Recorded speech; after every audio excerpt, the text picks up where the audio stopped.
Hi everyone, thanks for joining us for today's webinar on an introduction to the NYSAN Quality Self-Assessment tool. I'm Allie Leidy. I'm the Policy and Communications Coordinator at New York State After School Network.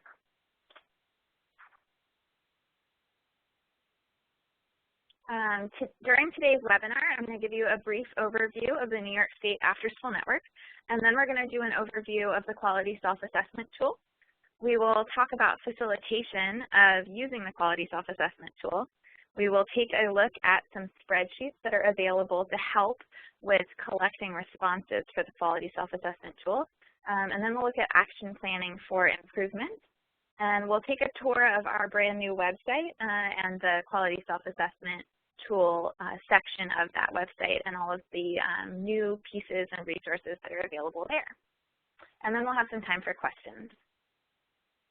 So the New York State After School Network is a public-private partnership that's dedicated to promoting young people's safety, learning, and healthy development outside the traditional classroom for the entire state of New York. And we define after school broadly, including structured activities that take place in school or community-based settings, before school, after school, during summer, holiday breaks. All of that we include when we talk about after school, and our tool is applicable to all of those situations and can be modified to be used in those situations. NYSAN has many partners. There's a chart here that shows our advisory council as well as our steering committee members and our regional network affiliates that are also a great resource for you throughout the state if you want to get connected to other after-school providers, professional development opportunities, and advocacy work. So the Quality Self-Assessment tool is a program self-assessment, and it's important to think about what self-assessment is when we're talking about the Quality Self-Assessment tool. So self-assessment helps program providers understand overall program quality, and it also helps identify steps needed for improvement. It's really taking an internal look at your program, so it's a low-stakes process, and it focuses on program needs and priorities, but it also helps you keep areas outside of that focus from slipping, because this tool covers all elements of an after-school program, and there are then supplemental tools, which we'll talk about, that can cover other elements as well. And the Quality Self-Assessment tool is organized around 10 elements of quality. It uses a set of indicators to help program providers determine strengths and areas in need of improvement. And then it's structured to lead to an action plan for increasing program quality from the identified areas that were in need of improvement. And it was developed by an experienced program and TA providers, and it's supposed to be relevant and reasonable for after-school programs throughout the field. And what's not on this slide, but it's important to note, is that the QSA tool is free for use for any program. The NYSAN Quality Self-Assessment tool can be compared with formal evaluation, and many programs can use it in conjunction with formal evaluation, but it's not the same thing. The Quality Self-Assessment tool provides a structure for dialogue around outcomes and quality for many stakeholders, and because it involves many stakeholders, it strengthens communication, and it helps build a collective vision, and it uses data that's gathered through the self-assessment process to inform practice and help build capacity and make program improvement. And it's often facilitated by program staff or other stakeholders. Formal evaluation takes a more formal approach to assessing programs to determine outcomes. It uses data gathered for accountability and compliance, and it has higher stakes and less gray areas, and it's often facilitated by an external observer. So the Quality Self-Assessment tool, again, is the lower stakes process, the internal look at the program, versus formal evaluation that would be for accountability and compliance. So there are 10 elements of program quality that are included in the Quality Self-Assessment tool. And again, there are some supplemental tools that I'll mention at the end.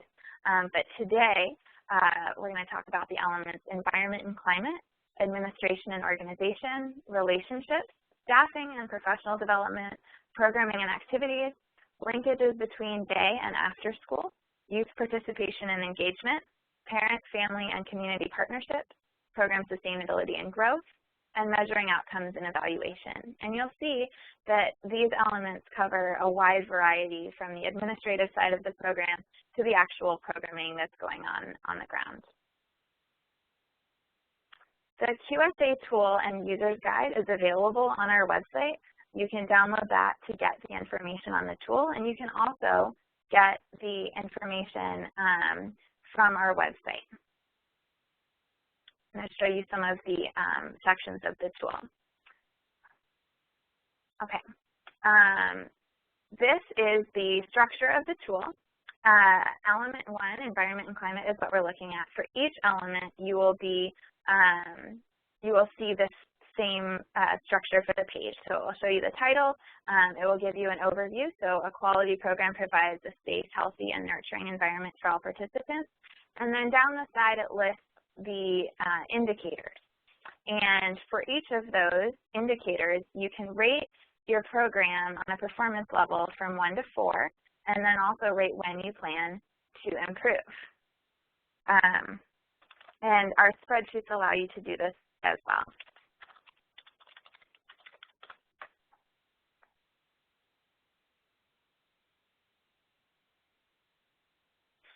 Okay, just a reminder that you do need to call in to be able to hear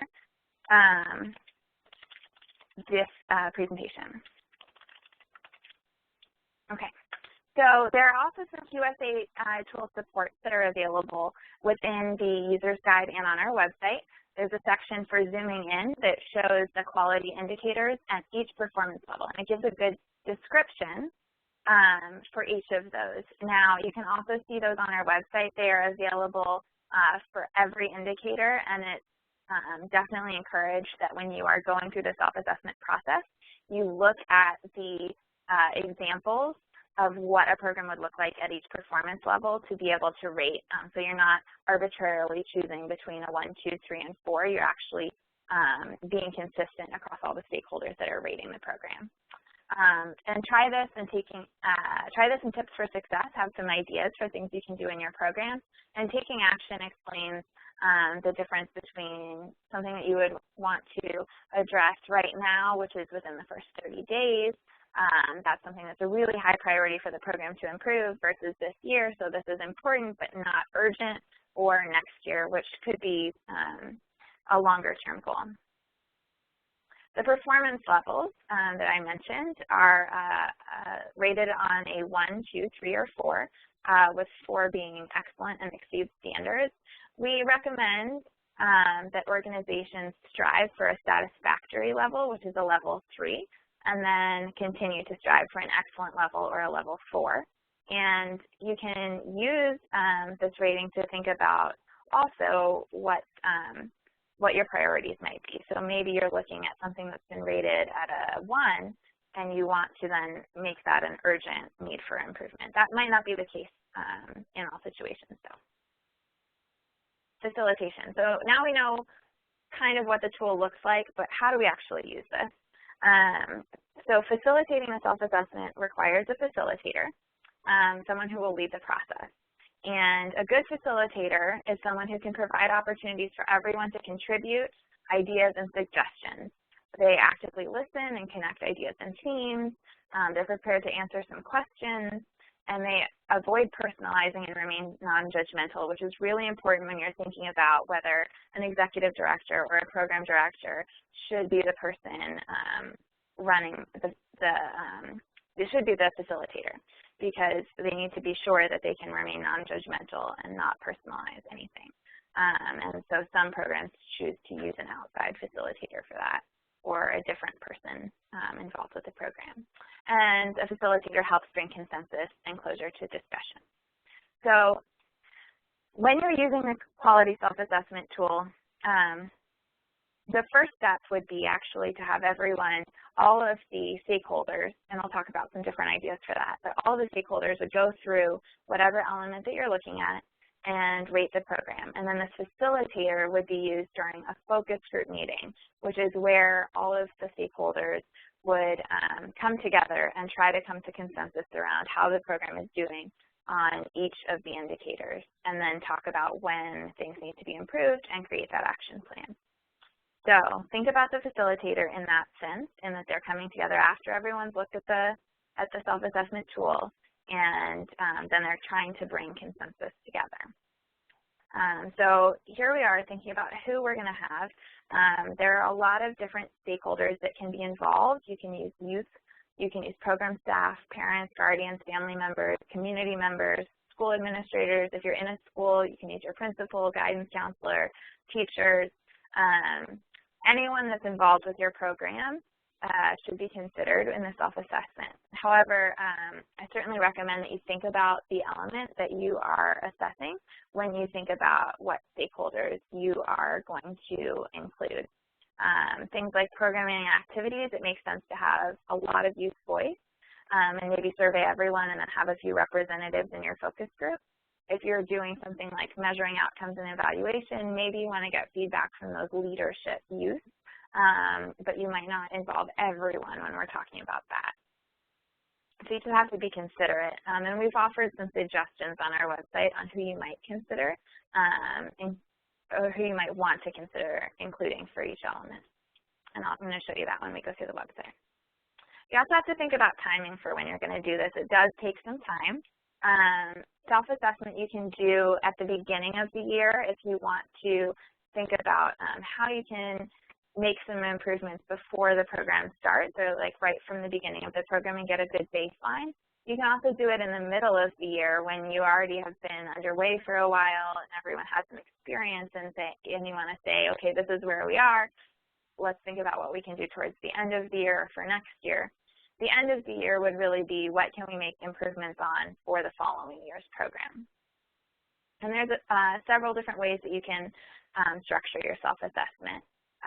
Some programs choose to do this in a retreat or a full day where they have a focus group that focuses on many of the elements or all of the elements and goes through it all together and has that facilitator that's going to have everyone come to consensus.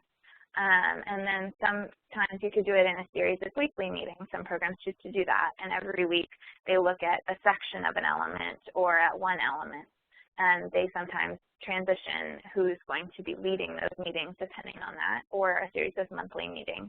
And that way they're able to fit in all of the elements within the year. Sometimes programs choose to focus on just a couple of the elements that they think are important first, and oftentimes programs that are new to the QSA choose an element to look at first that they think they're actually doing pretty well on. So for example, if they are feeling particularly competent in programming and activities, they might start there just to get a feel for the idea of going through the self-assessment and getting all the stakeholders acquainted with the process. So I wanted to quickly mention that we do have some spreadsheets available on our website, and I'll show you where to get those when we take a tour of the site. But these are a really great tool to use as you're going through the self-assessment process. So one of them is a QSA survey, and in it you can actually pick the element that you want to rate, and the person rating it can put in their role. So they can say, I am a parent, I am a staff member, I am a student. And then they go through and you can view the different examples at each performance level for every indicator and then rate it on the spreadsheet. And then they can send it into the facilitator who would use the second version, which is the site compilation spreadsheet. And they would take all of those response spreadsheets from the QSA surveys and copy the answers, just copy and paste the pages. Quickly, there's instructions on how to do that included, but copy and paste them into the spreadsheet. And then it puts together charts that you can view for each element, and you can select which element you want, you can select which indicator you want, and you can select which type of response. So for example, on one page you can view everything for element 1, or you can take the overview page and say, I really want to look at indicator 2, and I'd like to see what the students rated this as, and then I'd like to see separately what the parents rated this as, and think about it that way, because sometimes there's discrepancy by the type of respondent, not because there's any difference in program quality, but because they have different amount of information, and that's a good thing to think about. Why are the parents rating this higher or lower than the staff members are? Maybe there's a different amount of information that the staff members get that they use to know that the program is operating at higher quality, and maybe we need to think about how we can transition that information over to the parents in the future. So those are the type of conversations that can be had during the focus group meeting to come to that consensus and figure out where the program really is, because that consensus is the really important piece of this. We're not averaging, and you'll see that these spreadsheets do not average the responses to give you a rating for the program. So it doesn't say 3 people rated this as a 2 and 1 person rated this as a 4 and average that. It says it shows you all those different ratings, so you can discuss why people rated at different levels and decide which one is really the level that the program's at, because that's the useful information for you to take back and figure out how to make improvements in your action plan. So I think those spreadsheets are a great tool, and again, I'm going to show you where to download those on our website.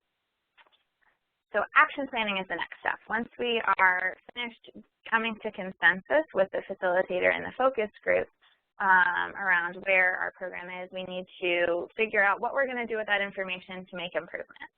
So there are tools that you can download from our website. This is a picture of one of them. It is the action planning tool. You would put down the organization and site, the date, who was there during the focus group, so that's the attendees, and then you can write down for each program element and then quality indicator what performance level the group decided that the program is currently at, and then what improvement steps and strategies need to be taken. And so you can use multiple levels for that, multiple steps, for that indicator for improvement. And then who's going to be responsible for each of those? That's really key and important, so that we make sure that this isn't something that's just filed away and we go back and look at later and wonder if we made improvement or not. We need to have someone responsible for each of those steps. And then a timeline, and that's where you can put in the information that you've gathered when you say right now, well, maybe the timeline is going to be by next week or in the specific date. Or if we say it's going to be this year, we'll say maybe next month and put in that date. And then resources needed, and that can be physical resources that you need in your program. Maybe the environment and climate was rated a little lower. Maybe we need some different posters for the program or something like that. But it can also be professional development opportunities for staff, and we're going to talk about that as well with a separate tool. So SMART goals are for the section when you write the steps. This is a great way of thinking about your action plan to be sure that you're going to be able to actually complete it and make improvement. And that means that they are goals that are specific, they are measurable. So we can say at the end when we come back and review, did we do this? We can say that we definitely did or we definitely did not. It's not gray area whether we improved quality. So improving quality would be something maybe we need to be a little bit more specific and make that more measurable. Achievable, so this is doable. We're not saying we're going to completely change the entire program within the next 2 weeks. It's results focused. So what are we going to get when we have achieved this goal? What are the results that we're looking for? And it's time bound, and that's where that timeline for improvement is important, that we're putting in specific dates. So I was using next week as an example, but you really want to write down June 25th or whatever the date is that's going to happen, so that you can say, again, it's measurable. Did we do this? And it's down to that time. And there, here's an example of a goal: offer more project-based activities that promote creativity. That is not using the SMART goals thing. So how can we think about making that more specific? Because again, how are we going to measure that? So we need to think about adding those pieces in, adding that time-bound piece, adding the results focus. So here we're promoting creativity, so that's important. But think about goals and how you can transform them into SMART goals, and there is a tool on our website for doing that. When we are doing self-assessment, again, we already talked about the fact that there are 10 elements within this tool. So it's important to prioritize. We can't do everything at once. So we have some tips. So things to think about.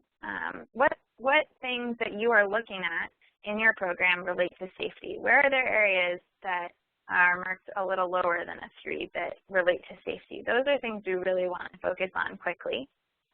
Safety is incredibly important. How does this relate to our mission? Sometimes there are pieces of the tool that are still important to program quality but aren't as related to our program mission. So maybe we need to think about the pieces that relate specifically back to our mission first and then fill in the other places. What will impact quality the most? So sometimes there are things that we can look at, and it would be very simple to make the change within a week, and will have a huge impact on quality. And sometimes there are things that will take a lot of time to change and won't have as much of an impact on quality. So try to make those high impact things the ones that you work on first. And again, as I was saying, how long will it take? If we're going to have multiple steps, as we do in the action plan, we need to think about how long each one of them will take. So maybe we have some steps that are in the short term and some that are over long term, but we're not overloading everything on the short term. Who needs to work on this? Sometimes there are pieces that the program director needs to work on. Sometimes there are pieces that staff members need to work on, or pieces that executive director or administrative team would need to work on. And we can work on those things simultaneously if it's broken down by multiple different groups. But again, just in terms of time, you don't want to overload and say, we're going to focus on everything that the program director needs to do, and it all has to happen this month, because then that person cannot actually take care of that in the time. That makes it less achievable if we're looking at the SMART goals. So think about, okay, we already have these goals for what the program director is going to do. What do we have on here that we're rating that the administrative team could work on, or that a different staff member can work on? And does something else need to be done or decided before we can do this? There are also certainly places where these are long-term, bigger pieces that you're looking at that maybe we're not quite at the place where we're ready and we don't have the foundation to actually start making change in an area that we'd like to. So we need to think about what we need to do first and where that came up in our self-assessment and put those steps or prioritize those first steps so that we're able to get to that bigger piece. It's also extremely important to create accountability. As I said, it's not helpful to have an action plan that gets filed away and not looked at until the next time you're doing a self-assessment. They're really meant to be a tool for creating quality improvement. So in order to create accountability, it's important to plan collaboratively with all of the people who will be responsible for completing tasks.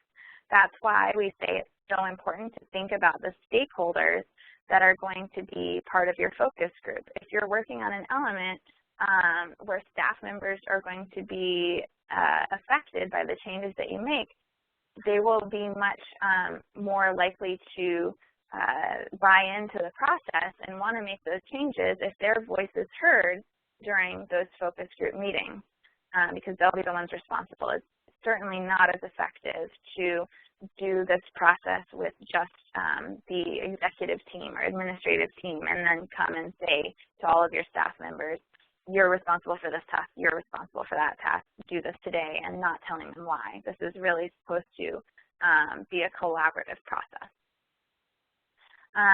Also, breaking down each action point to a SMART goal, as we said, will be extremely helpful, because then we are making sure that these are achievable things and that we have a deadline for getting them done or for checking in on them. Assigning all tasks to the appropriate person. Again, we don't want to be assigning tasks to staff members that are not able to complete them or don't have the authority to complete them. So we need to be sure that the right people are in the room and the right people are assigned those tasks. And if those people aren't in the room, then we need to take a break and go find those people and talk to them about it. And creating specific deadlines and check-in points. So that that time for improvement on the action plan piece can also be completed by September 1st, but we're going to have a check-in on August 25th, and that will be a separate piece or a separate goal that's first. So what's going to be done by that check-in? What step is that? So think about check-in points, who's going to check in, who's going to be looking at the action plan and saying, okay, this deadline has come up, what have we done on this? What was working, what's not working, what changes need to be made? Also assigning a facilitator or a leader to oversee improvements and check-ins. So again, that goes together hand in hand with having those check-in points and specific deadlines. And then reporting results back to stakeholders. So often programs will have these focus groups and get so much good feedback and then not actually tell the stakeholders what improvements were made. And that's a really important part of the process so that they feel like their time was well spent and that they actually got to make change in the program. Continuous improvement. Again, that's a key part of this tool. Is that it is meant to be used for continuous improvement. It is not meant to be a one-day retreat. We look at this and we file away our action plan. And it's also not meant to be one-day retreat. We look at this, we do our action plan, and then we never look at it again. We need to keep looking and making sure that we're continuously operating at high quality or making improvements to be at high quality for a program. So here's an example of a cycle of improvement. This comes out of the United Way for Greater Austin. I think it's a really good process. So the first step in this is the assessment of the program, and that on our example would be the self-assessment, collecting the data, having the focus group. Then create the improvement plan. That's that action plan that we're doing, that we have for improvement that's based off of the data that we've collected, and then implement the improvement plan. So that's actually following up on all of those steps and checking in. And then assess the program again. So once we've finished our action plan, we look and see, did we actually make improvement or did we not? And it's okay if we didn't, but did we follow the steps? What was difficult? What needs to be adjusted? What didn't work? And so that's that next section of the cycle, which is adjusting the plan. So try to find new steps then to make any remaining changes to get to that high quality. If something that was put on your action plan that turned out that you weren't able to do it because something changed, what else could you do to make improvements there? And then after we've adjusted the plan, we assess the program again, and the cycle starts over. And we look at multiple different elements and areas of program quality, but we always want to make sure that we're coming back and making sure that things that we've already looked at are continuing to operate at high quality. And if they're not, it's okay. It's saying what's left, let's create an improvement plan for that.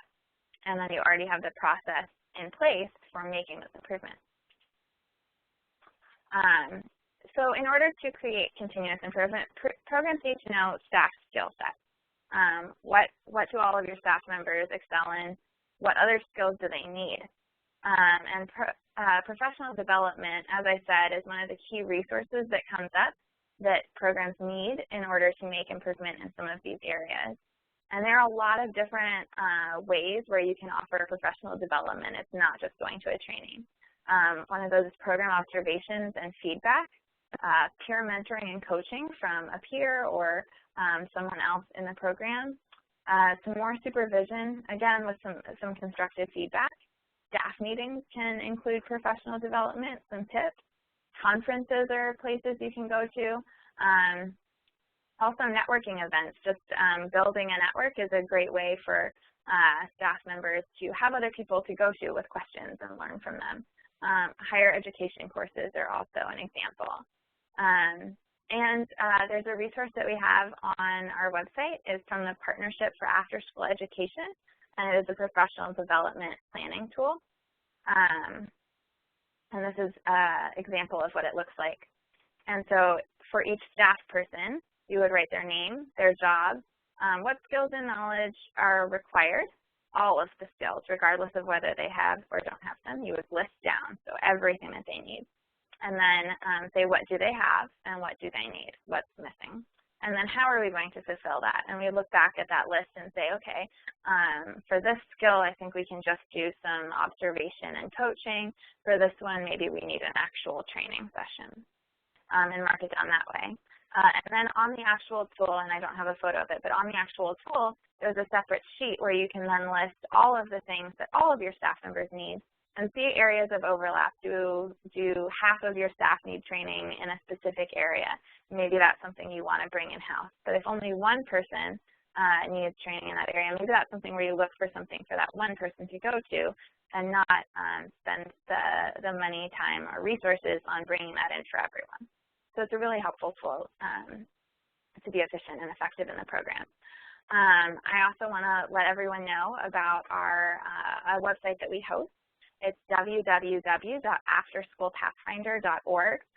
It's another free resource, and it is a listing of training postings in all of New York State. So you can actually go on and search for the trainings that you need in your area, and you can also search for site-based trainers that train in the topic areas that you need and see if they'd be available to come to your site if that's something that you're looking for. It's also a job posting site as well, so just so that you know you'll be seeing trainings and jobs when you go on there. But again, it's a free resource. All you need is an email address. And in addition to using it to find trainings or jobs, if you actually are hosting any trainings or jobs, we ask that you post on there. And we do get a lot of visitors to the site every month, and that number is continuously growing. So it's a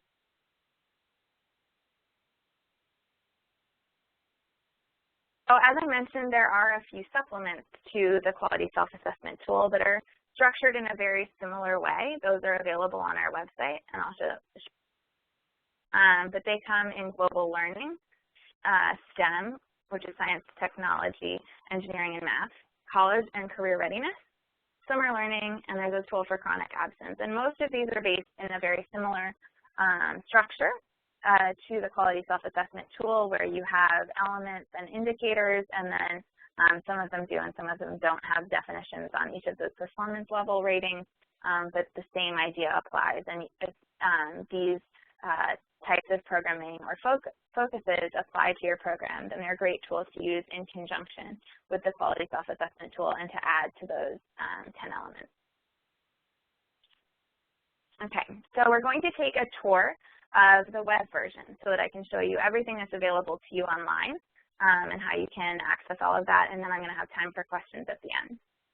So give me one moment to share my browser. Okay. Okay. So this is our website, www.NYSAN.org.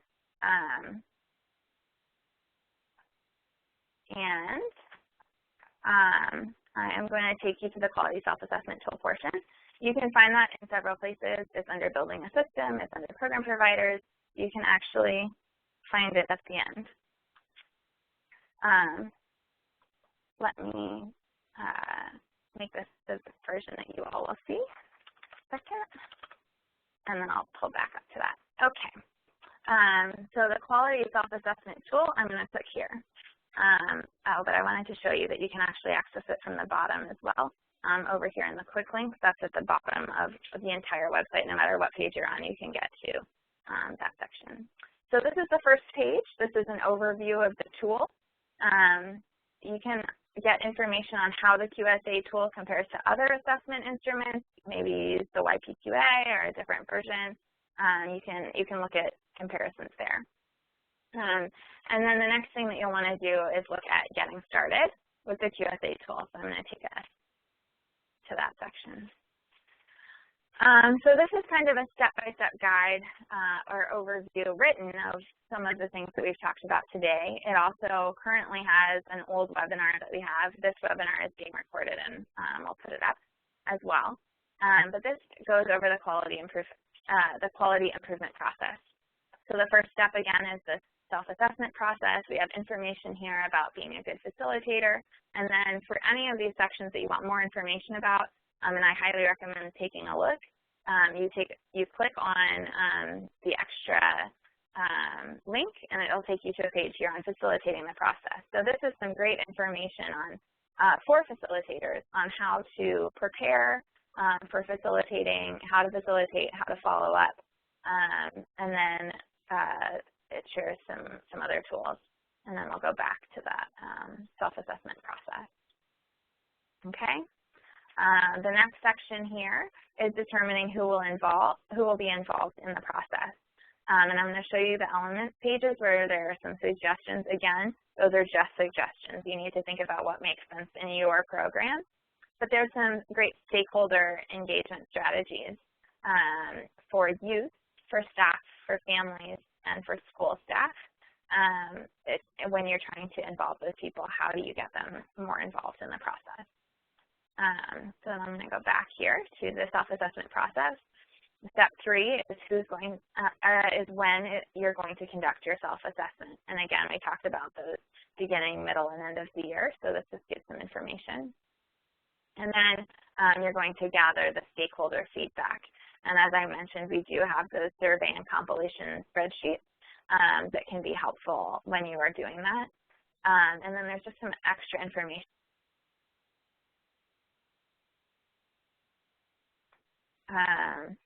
on here. So this is information for a facilitator. And then it also has a link to a great facilitator toolkit that's available as well. Okay. So at that point, we get on to action planning. We've already done the self-assessment, collected the results, done the focus group. Here we have action planning. This is where you can get our action plan and improvement plan, that photo that we saw. And then I had mentioned there's a SMART goals template that helps you think about each of those aspects of your goals to actually write out those SMART goals.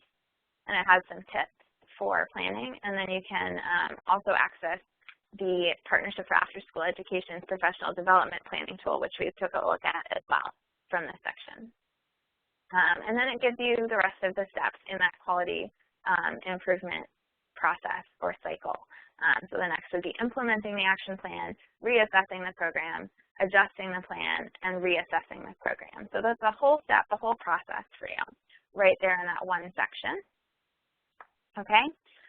So the next part, and that's all of this section here with the getting started is in there. On the side, we want to take a look at elements of program quality so you can see where you can actually get the tool. So the user's guide is available for download on the side of all of these pages. You can just click on this image here on the right. And then we have links to all of our elements. And even if you are a brand new program, there is a section on critical indicators to address prior to program startup that I'm going to show you here. And then all of the other elements are available as well, and the supplemental tools.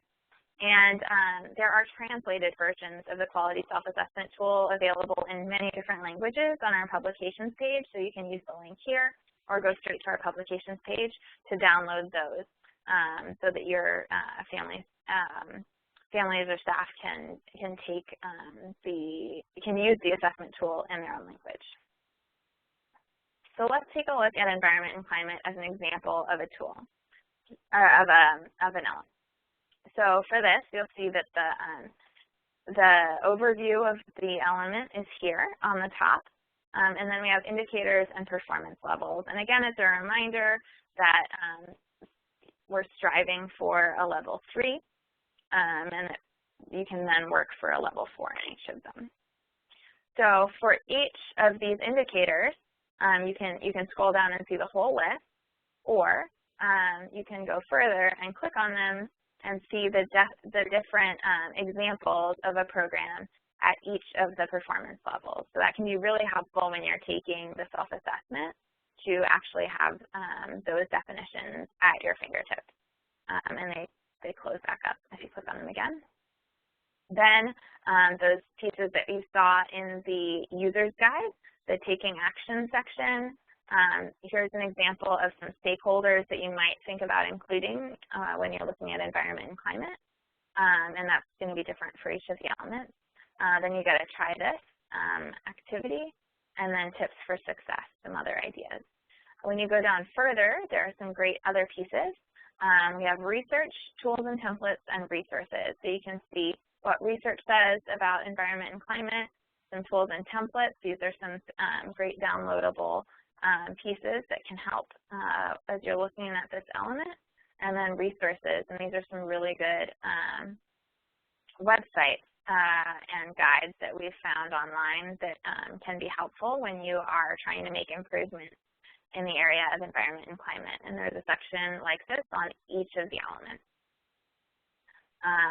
So now I'm going to show you the critical indicators to program startup. Those, if you download the user's guide, are going to be the ones with stars or asterisks next to the indicators. It's not all of them in each. It's saying these are the things that you'll want to have in place before you start a program or at the beginning of your program. So if you've just started up, then you want to take a look at this. But once the program starts, it's really important to think about the fact that all of this is now important, and you should take a look at the full tool. But if you are just getting started, there's also a startup checklist available here with questions that you can just check if you answer yes or no, and they're based on these indicators. But this page shows all of the indicators that are critical to program startup for the entire tool. If you scroll down, it's all of the elements there. So that's another good resource. Then we have those great compilation spreadsheets and surveys. And so this is where you can actually download those Excel pieces that we had a great volunteer do for us. And so, again, each of them has instructions that are embedded in the Excel spreadsheet. And if you have any questions about that, you can just click on the Contact Us button here for any technical difficulties with the spreadsheet. We'd be happy to help. Supplemental tools. As we mentioned, as you're looking at the Quality Self-Assessment tool, there are other elements than just those 10. If you are focused on global learning or would like to be more focused on global learning, and that can mean just embedding an aspect of global learning into what you're doing the whole day, not specifically that your whole focus is global learning, that you might want to use the self-assessment tool that's available here. College and career readiness, again, if you have a focus or would like to have one, this is a great place to start. If you have a summer program, summer learning tool, STEM, and then chronic absenteeism. This is a tool for to figure out whether you are working to encourage attendance or how you could make improvements there. And then acknowledgements are thank yous to the people that helped create the tool. So that is an overview of what you'll find on our website. I am going to take us out of this page. Actually, let me really quickly, I'm going to show you the publications page where you can see here the other languages that you can download the tool in. All right, so let's take off of this and go back to our slide.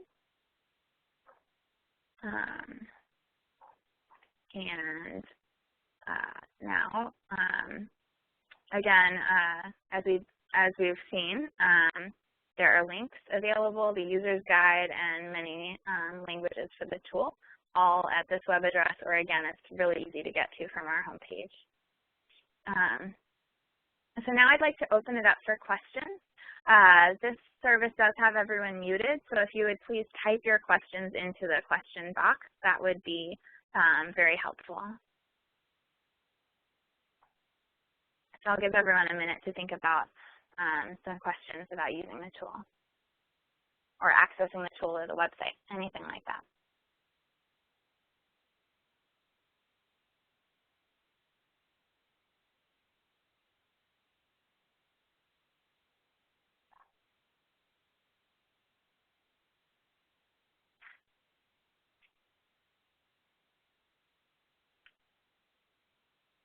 All right. I have a question. Yes, the tool is completely free to use. You can access it from the website, and it's open for everyone. I have another one for a first-time program. What's the first thing we should do? That's a great question. If you're just getting started and haven't operated a program before, those critical indicators to program startup are the ones that you're going to want to start by taking a look at, so you don't need to worry about which element you want to focus on if your program hasn't started. You want to take a look at those as a group. Think about who should be involved and put that together. The first thing you want to do as you are conducting the self-assessment is to think about, as we were talking about the facilitating, it's the who, the what, and the when. So who is going to be involved and who's going to be the facilitator, which element are we going to look at, or all of them, and then when, and then what structure. I think, as I mentioned, there are a couple of different ways that you can think about it. Some programs choose to focus first on an element that they think they're doing really well on to get acquainted with the tool. And some programs choose something they think they really need improvement on fast, that they're not doing as well on to work on. You can do it in any order that you want, but those are both good ways to do it. I would recommend taking a look at one element first before you dive into the entire tool, because there you'll end up with many different action plans and steps and people involved if you look at the whole tool first, and that can be overwhelming. But using that critical indicators to program startup, again, is very helpful. And let me pull that up on the website again so that you can see that. One moment. Okay. All right, and critical indicators to program startup, again, is right here. Let's take a look at the startup checklist. No, I don't think that will actually show from here. So, okay. So that is available for download for you. I can't share it this way, but you can see that under environment and climate, we have several different things: adequate security, stimulating, welcoming, and supportive environment. Here, administration and organization, establishing clear attendance and participation expectations. Those are all really important pieces. A clear salary structure for program staff. This is the stuff that you want to think about before you even open your program. And it's important to have the right people. I would also say for any program directors or anyone that's going to be leading this process, before you have your focus group, I certainly recommend that everyone comes in having taken the self-assessment, because then you're able to look at those results together and not spend time taking the assessment. And it gives that facilitator the time to compile those results and figure out where the focus needs to be. And there's some great tips for that also available in those spreadsheets. But I 100% recommend, before any program director or program leader goes through this process, to take the self-assessment yourself. When you're figuring out which one you want to focus on, going through and actually reading through the tool is going to be the best thing that you can do, and rating your program. Then you don't get surprises. And, you might not know everything that's going on, so the ratings that you give your program might not be the ones that are decided upon by the focus group. That's the whole point of bringing together the stakeholders and having all that collaboration. Is really going to improve the quality of the program. But you really want to take this assessment yourself so that you don't get surprises or there aren't things on here. And there might be some questions that you need to think about how you're going to answer when you're looking at how your program is doing, because of pieces that are in the tool that maybe your program doesn't focus on or hasn't thought about before, and how you want to address those. Let's go back and take a look. All right, so please keep typing more questions in. And I'd like to just emphasize that both in the user's guide, there is a overview of the self-assessment process, and all of this information is in there. And then also on the website, on that Getting Started page that has the whole overview of the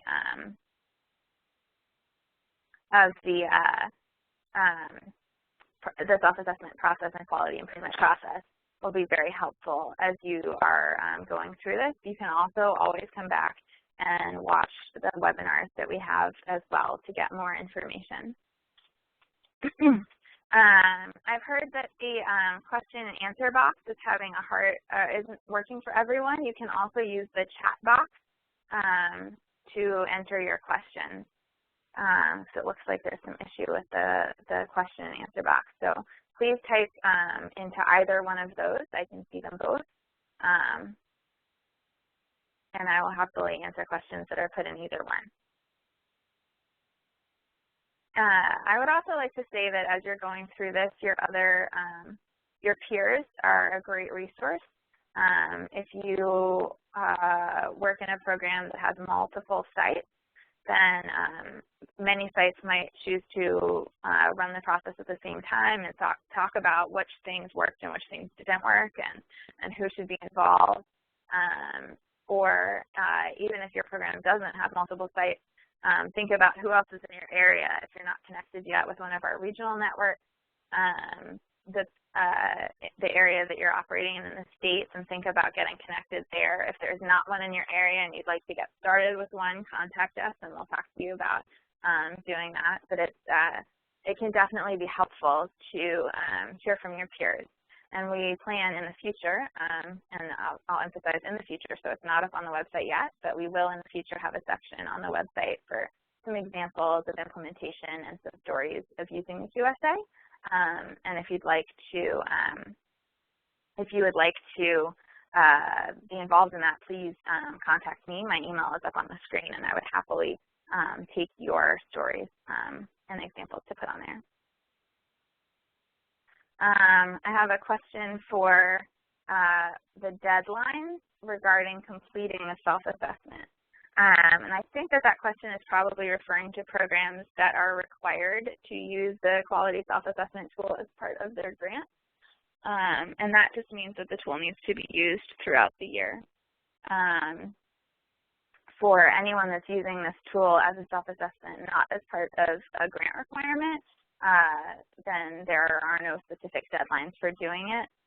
We also, and I should be clear with those spreadsheets that we offer and with the tool in general, we do not collect those. We do not, and your funder does also not collect those spreadsheets.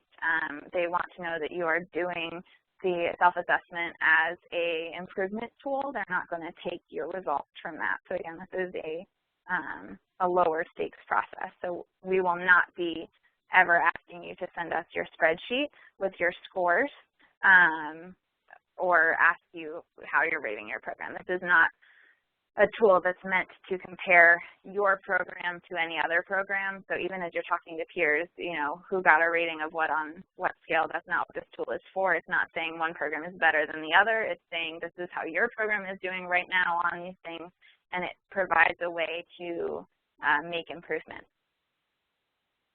And something that's important to think about as you're doing it, and what's so exciting about having those indicator definitions available on the website, and there is also a PDF of each of those you can download and print if you'd rather not click through the website or someone doesn't have web access. But something that's exciting about it is you can say, all right, right now my program is at a performance level 1. Let me read through that description again. Well, what's different about the description in a performance level 2? And then what's different in a performance level 3? That right there helps you very easily start to form your action plan for improvement to figure out how you're going to take steps to make improvements, because you can see what is different in that description that your program's not already doing. All right, we have time for another question or two. If anyone would like to type into either the chat box or the question and answer box on your screen.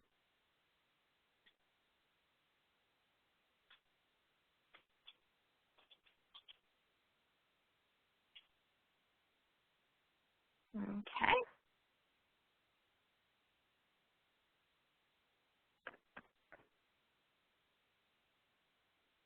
All right. If there aren't any more questions, I'll let you guys go a couple minutes early. Thank you so much for joining this webinar. I hope that you will take some time to take a look at the website on your own, see what's on there and what's helpful to you and your program. And again, feel free to ask me questions if there are things that are unclear to you. We want to make this as helpful as possible, and we're really excited about having the new website up and running with all of the information available online at your fingertips. And I would certainly suggest using that in conjunction with the downloadable user's guide and downloadable PDF because it's helpful to have all of those resources as you're working through this. Thank you again.